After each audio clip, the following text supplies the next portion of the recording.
afternoon. I got stuck with this 2 o'clock time slot, right? You guys know, like, shake your arms, wake yourselves up after all that food. Hopefully you got outside with the nice weather. Just a little bit more background on myself and on the agency. He said my name is Dana, you know, up there on that little name badge. I have worked with restaurants and with restaurateurs and in the food industry for the majority of my career. So about 20 years, I've been working with a lot of folks just like yourself. And so today we get to talk about social, but know that at the end of this, if we have time for Q&A and you have some other questions specific to marketing or advertising or something like that, I'm happy to answer those as well. But why don't we dig in? So today's topic, talking about these 7 steps to bridge this gap between social and where we are today with the rest of our marketing landscape. First of all, before we dig into social, and we've been talking about social, you've been trying to learn about social for probably the last 3 to 5 years. What is so important to keep in mind is that the basics still matter. What you are doing in your restaurants, how you are servicing the clients, the customers that you have, that is always what is going to be most important, because there is nothing that you can do with social media that is going to mask whatever is happening there in your restaurant in that one-to-one consumer or customer action. So if you are not winning offline, there's no way you're ever going to win online. Online is only going to magnify what's actually happening in that space. And one of the wonderful things about our industry, this food service industry, is that we have always known how to connect with a target audience. You know, you have always known that you have to have great customer service. You've always known that if you don't, you will receive complaints, you know, online and offline. So wonderfully, I think this category is one of those that really gets it, really understands that connection with target is really important. So while this channel of social media is new-ish, you know, this philosophy of how you should be acting within this space is something you have always been doing. So I think there's a wonderful confidence that happens with that. 2 key ingredients. So when we talk about social, I want to take just a teeny step back to talk about setting the context for what you should be showcasing in social. And there are 2 really, really important things to remember. The first is you need to make sure that you have your consumer, your customer in mind. And second, to really get to their heart, you need to make sure that you are telling a really good story. So what is it that you're sharing that is going to connect with them, that is going to make them also want to share that on your behalf? I'm going to talk about one of our clients, which is Oregon Chai. I don't know how many of you are familiar with this. It is a chai concentrate product. And when we think about that end consumer, and when we think about a really good story, I think Oregon Chai is a great example of sharing that. So for us, target audience, we of course are going to think about demographics. You know, you want to think about, is this a woman that you're after? Is this a man that's going to primarily use the product? How old are they? You know, what's kind of their general household income? Those are those kind of boring demographics that you have to keep in mind, because if you're going to buy radio, you want to make sure you're buying against that right demographic.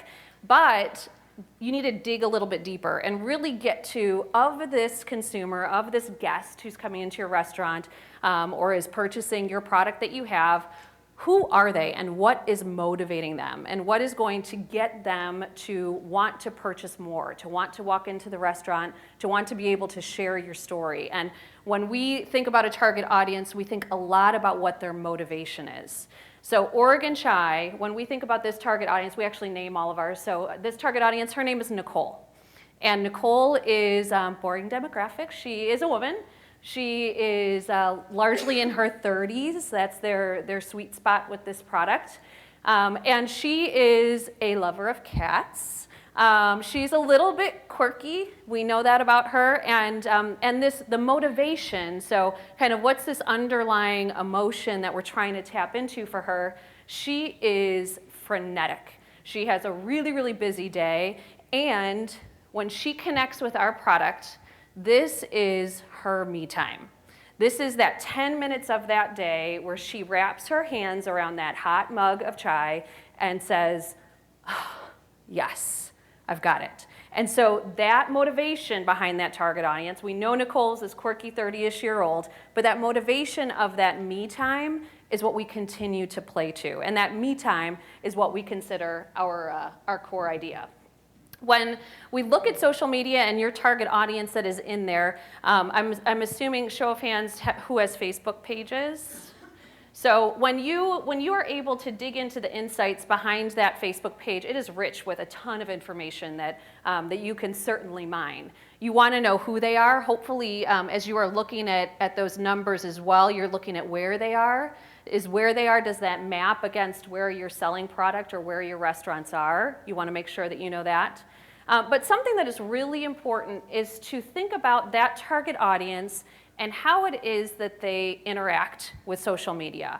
Are they simply a person who is a voyeur, kind of this person out here on the left-hand side who's just reading, kind of scrolling through their wall? Are they a step a little bit deeper? So are they gatherers? Are they the ones who are also sharing articles with their friends? That are doing a little bit more of a heavier interaction with social media, like retweeting and favoriting and doing some of these actions? Are they this next step, so this evaluator? These are your folks that are actually writing Yelp reviews, that have their own blog and are going even a step deeper. And I doubt any of us have a social media audience that is this architect, which is, these are really, really strong, like YouTube video creators, and certainly gaming audiences and things like that may have some folks that are, their target audience may be architects. But when you think about your target, and you think about these 4 different categories of possibility, this also allows you to know what you can expect from social and from your audience there. I think there are times where people get really upset because they don't see the level of engagement that they were hoping to see. But if you think about who that target is and what their day-to-day engagement's going to be, then you'll know if you're hitting that sweet spot with what you should be expecting. And one of the things that I love most, and Nicole in Oregon Chai is a perfect example of it, is you get to test out some of your target assumptions. So we didn't know that Nicole was a lover of cats, but we certainly have, through the course of time and the content that we're creating and the way that she is interacting with it, we've been able to see some of these little finesses of elements of who Nicole is and to play into that more. Yes? You're getting this data directly from Facebook? We are getting this data from the content that we're creating and seeing that there's interaction with it. So I'll go just a step deeper here. So for Nicole and Me Time, we wanted to make sure that this Me Time message was something that was really going to resonate with her. It's what a bunch of marketers in a room came up with to think that this is how we're going to connect with Nicole. But then as we actually play out that Me Time messaging, we talk about travel and connect that to drinking chai. We talk about reading and connect that to drinking chai. That's when we're able to see that we're gaining traction with fans and followers with this type of messaging. We're gaining increased interaction and engagement around it. Is it? Yes? Sorry to interrupt. You're fine. What do you consider successful as far as engagement when you're putting that message out there? It depends. So it depends on the volume of audience that you have, and it depends on, especially within Facebook, how much paid support you're putting behind it. As I think there's, if people can't see the content, there's no way they're going to have any level of engagement with it. We're going to talk about measurement in a little bit, kind of where to start and how to track on an ongoing basis. This great story, as you're thinking about your own brands, the great story, there are 4 key elements that we think about when it comes to that story. First is we really want to make an emotional connection. That's why it's so important to identify what that motivation is with that target audience, because if you don't know that, there is no way you're going to be able to thread the needle with this emotional connection. So that's big number 1. Number 2 is it has to be engaging. So we're bombarded by 3,000 to 5,000 marketing messages every day. I mean, there is no way that somebody is going to pay any lick of attention if there isn't something engaging there. So making sure that that is part of it. Simple is key. So as you think about simplicity, I'm sharing a story. Now I'm expecting, as a brand, I'm sharing that story. Now I'm expecting somebody else to interpret that and ideally share that story with additional people too. So if that story is not simple, there is no way they're ever going to be able to absorb that and then be able to quickly play that back to other people.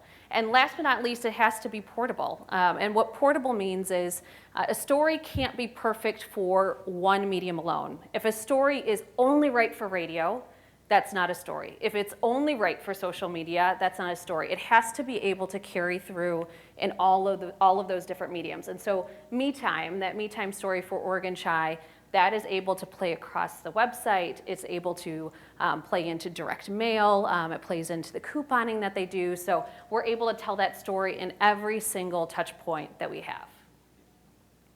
So Oregon Chai here, and you're seeing it in their social presence, how some of these things are playing out. So you'll see that Me Time isn't just about the chai product. We talk about crafting in Me Time. We talk about travel in Me Time. So there is some product that you're seeing there, but we are creating more of a community that we think that Nicole really likes. And so that's why I think it's a good example to see up there. You're seeing not a whole lot of product there on that Pinterest page. On their Instagram feed, we play product in a fun and visually interesting way. And Nicole absolutely engages with that.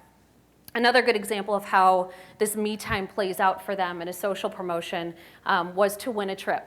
And again, we had made some assumptions that Nicole really liked to travel. We tested some of those assumptions out in just some daily content that we had in Facebook, and saw that Nicole had a ton of interaction with us back when we were talking about travel, and then said, well, let's double down on that. Let's actually send Nicole somewhere. And so that is this travel sweepstakes, and it was one of their most successful things that they had done. But so kind of testing out some of those notions of that story and then getting some great engagement out of it. So social is, when you think about 10 years ago, social didn't exist. And as marketers, and I'm assuming that not too many of you are in a traditional marketing background, but if you were, the left side of this funnel, we call this the bow tie funnel, the left side of this funnel traditionally has been vertical. And it was kind of this, people are becoming aware, they're forming beliefs, and now they're going to actually try this. The wonderful thing that social has done for us, and digital in general, has given us this great second side, this other funnel that extends out here that is this consumer megaphone. So now, yes, we're still trying to do things like TV and radio and starting to form awareness, but we are now able to get at this very end of this right side of this funnel, we are now able to get people to advocate on our behalf. And how wonderful is that we're able to give them this megaphone to talk about our brand. So that's why social has become so powerful in a marketing landscape today. And from the show of hands in Facebook, for those of us that were in Facebook 3, 4, 5 years ago, it was a beautiful place back then, right? I mean, there were very few brands that were there. We were able to talk really openly with our audiences. We didn't have to pay to try to get in front of them. And it has changed. Everybody is there. So it is important to really be thoughtful in the ways that you are addressing that space. So let's dig into some of these 7 ways. And the first of which is it requires investment. I think, again, 3 to 5 years ago, there were probably many of you who were working with a 22-year-old or an intern in college and just throwing them at social media and just, do your thing in there, help us out. And that is just not the case today. It is not free, and it takes time. And because of things like Facebook algorithm and them not showing content, it also takes real money. So it's either your time and money, it could be your agency's time, but there are dedicated resources that have to be put against it.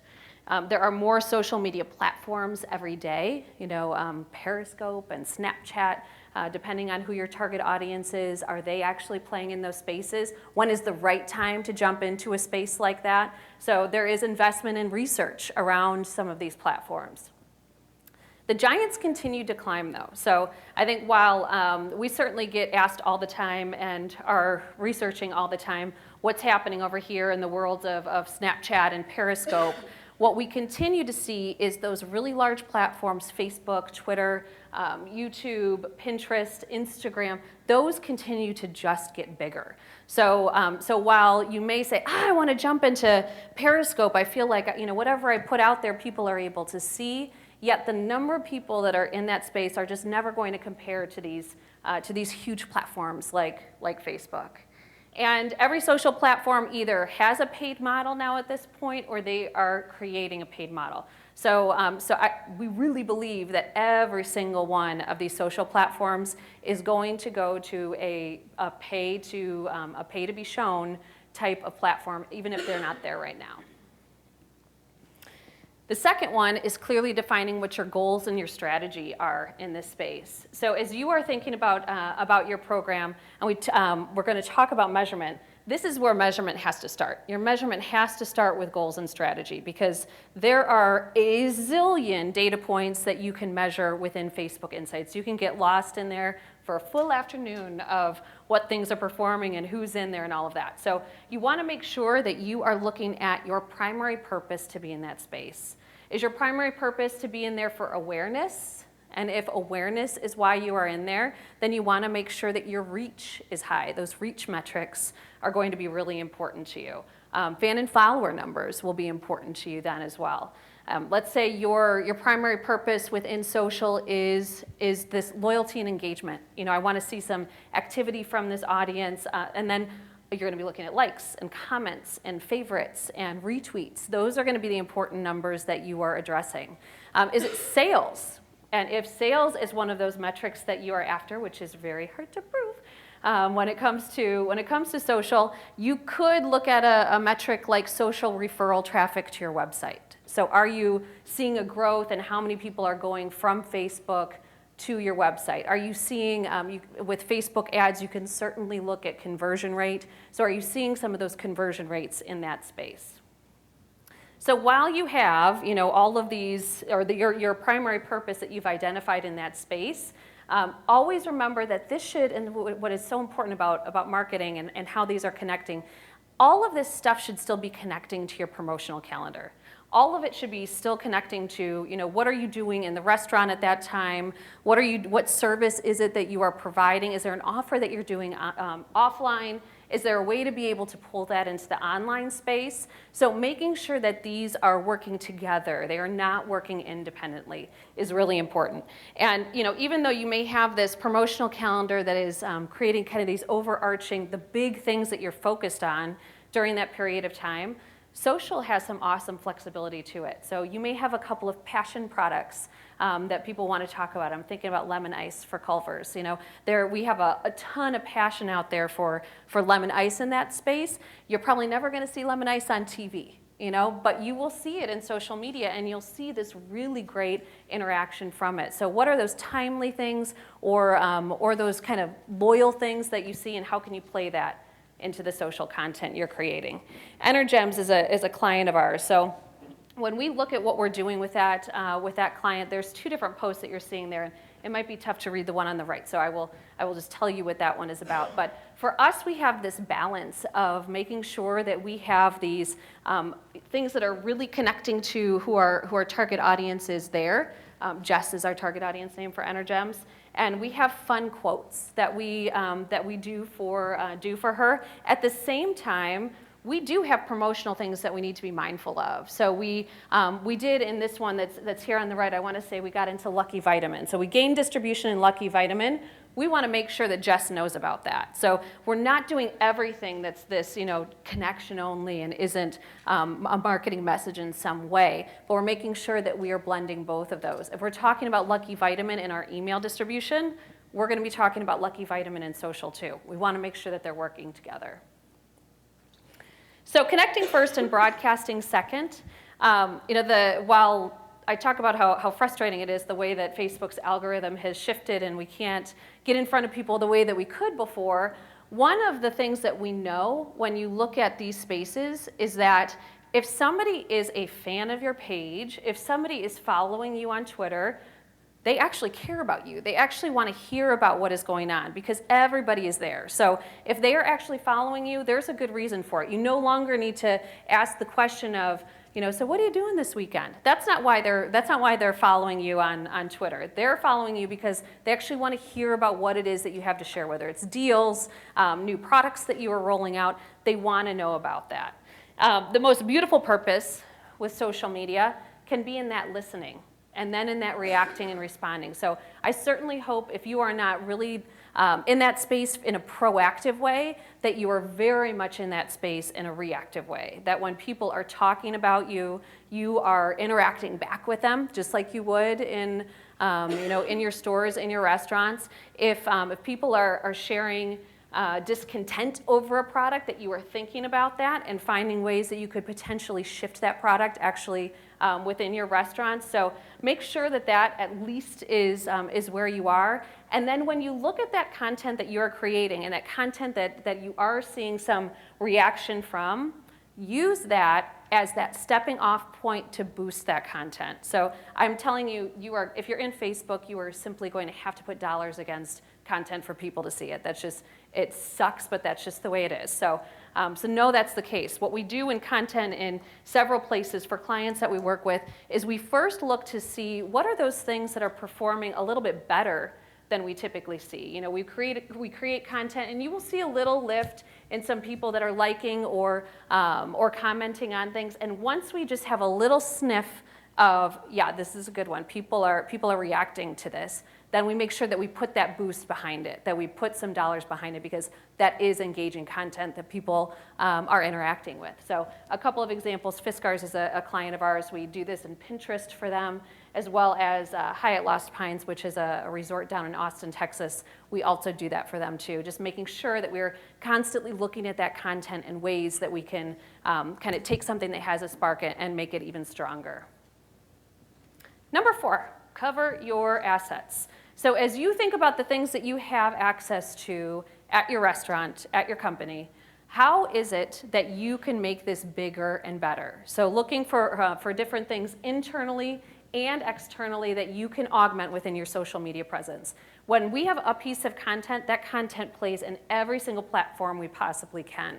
I'll use Culver's as an example again. We have franchisees. We have a wonderful franchise audience for them. So how can we work with those franchisees to get some really great stories and be able to share those stories out? We do a lot of work for Dean Health Clinic, if you're familiar with them. They have wonderful doctors. How are we showcasing that advice that is going to be in a radio ad, but how can we also showcase that in social media? So making sure that you're pulling from these resources you already have and being able to play those out in social. Also within the platforms that you have, make sure that you have social sharing whenever that is possible. So your website. Everybody loves sharing every single little thing that they can today. As I feel like in the last year and a half, that is one of the things that has shifted the most, is content has to be shareable, and you have to be able to put those things in place so somebody can simply, like, I'm going to share this on Facebook, I'm going to tweet this out. So make sure you enable those things on your website. And social is just this undercurrent of everything today. So, when we think about social, we have hashtags that live even on coupons that people could potentially share. So just really making sure that we are connecting social into all those layers of those points. And I hope my audio works. We didn't even test this before, so we will see. But I'm going to show you a wonderful example of this and hopefully make y'all really hungry. We're here on the streets of Nashville, No, introducing audio is people not to hooked up Culver's to it. fresh frozen custard.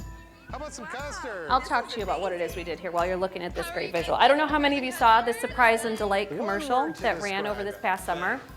This is a great example of how social should be a layer in everything. So when we thought about this idea, of course we thought about TV, and we have wonderful TV spots that run all year long for Culver's, but we also have a very, very active social audience. So we wanted to make sure that what we were doing here in the summer campaign, it was also linking all the way through to social, and that hashtag Custard Hero is a great example of that. So for us, while we had this element of hashtag Custard Hero, we were also playing throughout this period of time actual people who were custard heroes. We were using photos from this TV spot that we were able to get to showcase it in that way. We were rewarding people who were telling us who their custard hero was with gift certificates to the restaurant. So these were working very, very closely together to make sure that whatever was happening in this traditional touch point was also happening in that other space too. Another example of this is toppers. And for those of you who are unfamiliar with toppers, over the past couple of years, we have shifted to to this great story of never settle. And what never settle means, you can see this really aggressive, language, and they showcase the people that are in their restaurants as heroes. And what never settle means is we don't want you to settle for Domino's. We don't want you to settle for Marco's. We want you to settle for Topper's Pizza. We think that the quality of the ingredients are better. We think that the community deserves that. And so this social promotion, while never settle kind of permeates everything, this social promotion, we were on Facebook. We asked our fans within Facebook to share with us what is their rant, like what is the worst experience that they have had. They shared those stories by the hundreds, and then what we were able to do is to take some of those stories that were really good or really funny and use those in their radio spots, their radio commercials that we did for them. So playing back what this social community was saying in these rants, and they left voicemails, they put posts on our Facebook page, but being able to then play that back in a radio commercial so they also felt connected to that landscape. So yeah, you bet. Quick question. You were talking about linking on the website to some of the social sites. Of course, there's so many. You can't link to everything. Yep. I'm assuming it's Facebook, maybe LinkedIn, Twitter, maybe Instagram. What ones do you really recommend? So what is your company? Well, I do restaurant consulting. So Okay. I don't think it's- Yep. So consulting, LinkedIn is going to be an important one for you. For consumer audience, definitely it'll be Facebook, Twitter, Instagram, depending on what the product is, maybe Pinterest too. But I think those are still the big three. If you are B2B, if you are a service, going for another business, LinkedIn is that really important primary one that you need to make sure that you have that social sharing enabled. Okay, you bet. So when we look at writing, and what's the greatest type of writing that you can do in this social space, it is really a combination of this art and science. So as you are thinking of content creation for social, you want to keep in mind, of course, when we talk about the art, and that example with Nicole, who is with Oregon Chai, when we think about Nicole, we want to know, all right, what's an expectation that we have of her? Is she going to be somebody who likes and comments and shares and does all of that? Well, she is. So we're going to create content that is able to get her to do some of those things. But we also want to keep in mind, this creative idea that we had, this really compelling emotional idea, this me time. So we're going to start with those two spaces first because that's kind of that art. We want to make sure that what we're going to share is going to be compelling. We want to make sure that we know how she's going to behave in this space. And then once we have thought through that, there's still this science to this writing that we need to be able to do. And the science today, it is making sure that we know what that behavior is that we're trying to get out of her. Publishing content to specific platforms that can amplify that reach that we're hoping to see. And really, really importantly, especially in some platforms, we need to make sure we're thinking about keywords. And how is that target audience going to search for us? A good example of this is within Pinterest. Pinterest is really, really important for keywords. So Fiskars is a client of ours that we work with in Pinterest. When we think about creating copy that lives there, the writing that we're doing for those pins that we have, we could certainly get really cute and write things like, hey, 10 Turkey Day tips. But that target audience is not going to be typing in Turkey Day tips. That audience is going to be typing in Thanksgiving crafts, or Thanksgiving recipes, or how to baste a turkey. And so as you're creating copy in some of these places, really be thinking about how it is your target is actually going to key in what it is you're looking for so that you can elevate far better. A handful of tips just for winning within Facebook. My assumption coming into this is you guys were primarily in Facebook and Twitter. I'm happy to answer some other questions about other platforms as well. But you want to make sure that you're writing for engagement. So as you are writing this Facebook copy, you need to tell your audience what you want them to do. And I know it can feel formulaic at times, but if you say, who else likes this, and it's a big, beautiful picture of a product that you have, you are going to get double the engagement than if you say something, you just have a product description that's there. Asking for that like, we call that like baiting. Asking for that share, we call that share baiting. That is important to be able to get your audience to do what you want them to do. Post length matters more for that share, so you want to make sure that you are thinking about brevity here. We are very, like I said before, we're looking at like 3,000 to 5,000, marketing messages a day. So we want to make sure that that we are thinking about that as we're creating this copy, and vary that content type. And Facebook, they will always favor the most recent thing that they have rolled out. So they were favoring links for a period of time because they had rich text links. Then they were favoring photos because they had gone to a more visual format. Videos had been favored for a really, really long time. They still are pretty much favored within Facebook and what they're creating. But live streaming is the newest thing that you can do within Facebook. So I guarantee that for a period of time, you will see an outrageous amount more of interaction with things like live streaming than you ever will with simple text posts or photo posts. So just something to keep in mind. So Twitter, an entirely different platform, the platform of headlines. We want to make sure that in Twitter, you are also asking for what you want. And a lot of this is based on all sorts of different studies that are out there measuring tons of data points related to Twitter. Saying please RT doesn't work nearly as well as saying please retweet. 40% more are likely to retweet if you actually spell that word out. Just a really simple little nuance, but makes a really big difference. Verbs have higher click-through rate. So what are your action words that you have in this? And click-through rate, my assumption is that in a handful of the tweets that you are sharing out there, you are giving that person the headline to bounce to something that is deeper, ideally located on your website, that they would want to learn more about. So what's the headline that you're going to tease, and then getting them to jump through and engage with you on a deeper level. Tweeting on the weekend and in the afternoon has higher visibility.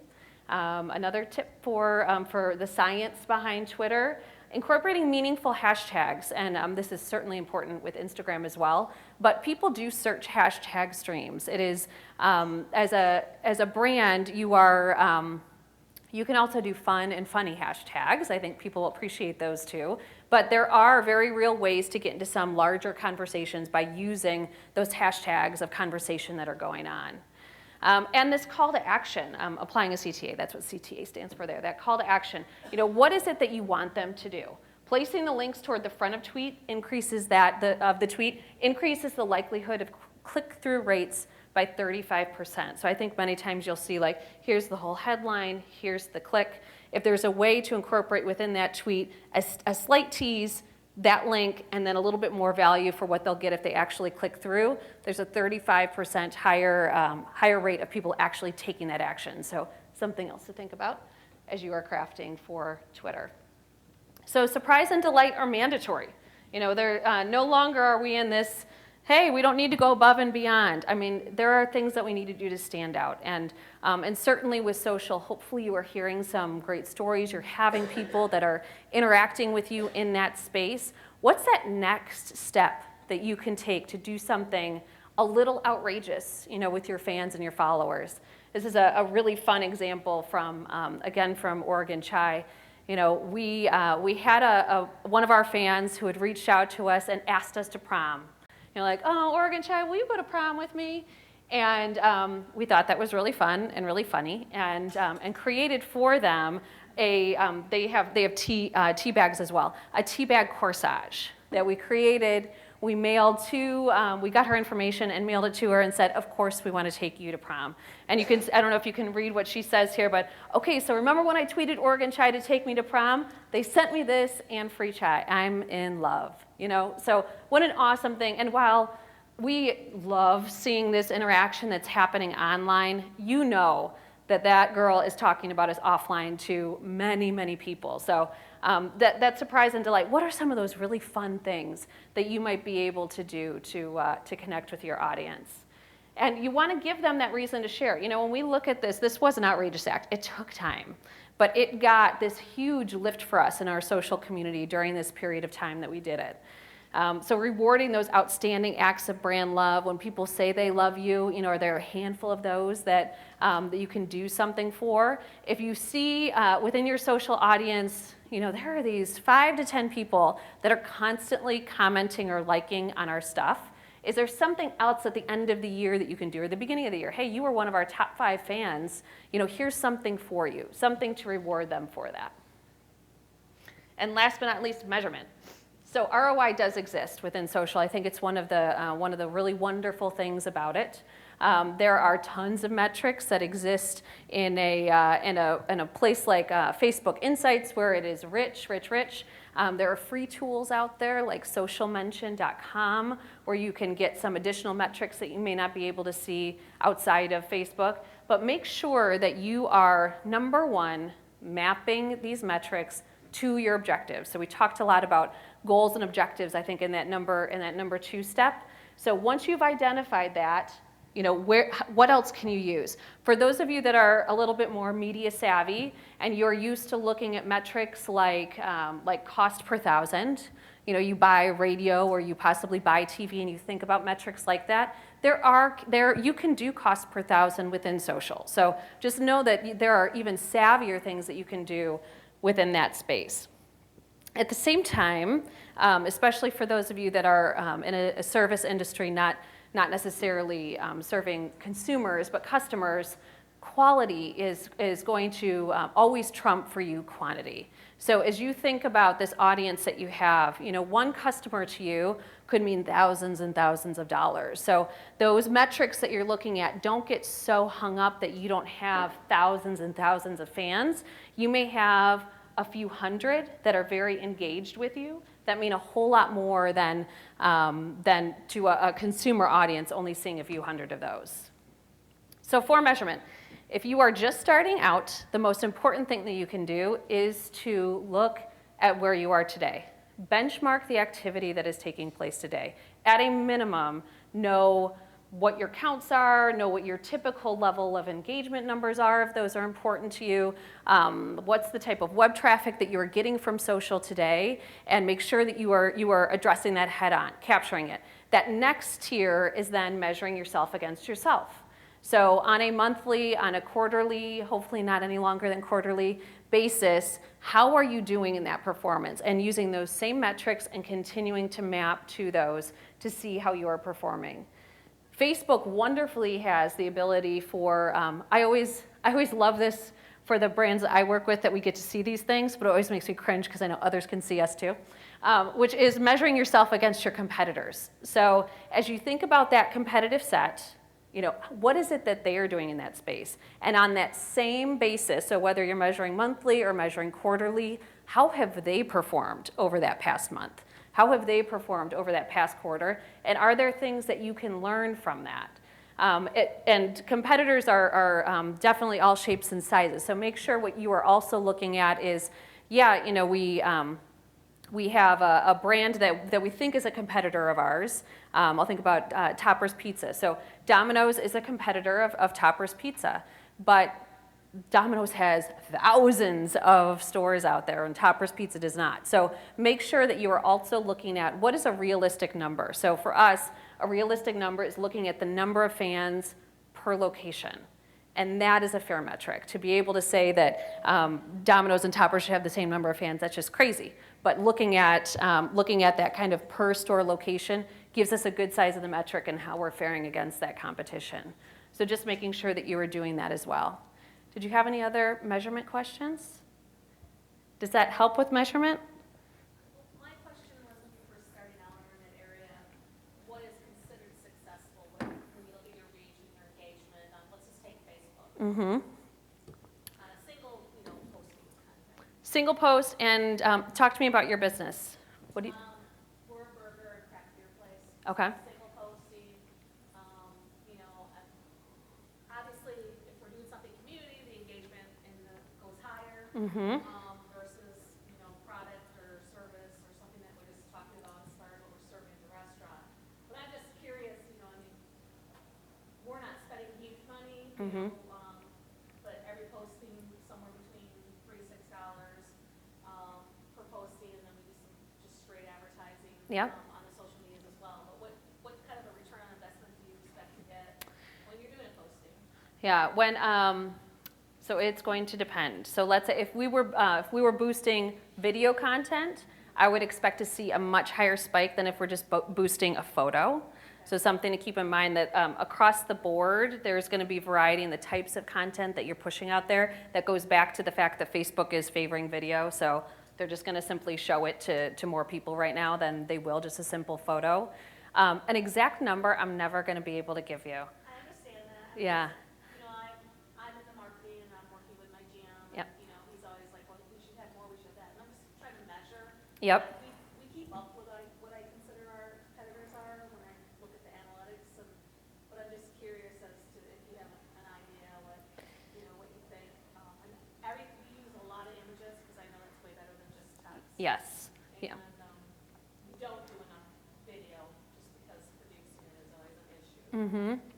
And I think people are okay on video. I think people are okay with a lower quality when it's living in social. You know, I don't think you don't need to produce a TV spot for it to be able to live within social. I think it's perfectly fine if it's a video of what the chef it happens to be serving that day, or a video of those specials, or somebody taking a big bite into a burger that you have. I think that's perfectly fine for a lower quality, simple iPhone, type of video that you're doing. What'll be most important for you to map back to the GM is that we know how we perform. Like, we see you need to know what average is for you, and then you know when you're doing better. So if you know what your baseline, that's why, really benchmark where you are. If you know where your baseline is, you're going to know when you're performing better, and then do more of that. I mean, that's why that measurement is so important. We get the reach number and we get the engagement number. Obviously, people engage. The reach number are people, is that an important number too, people?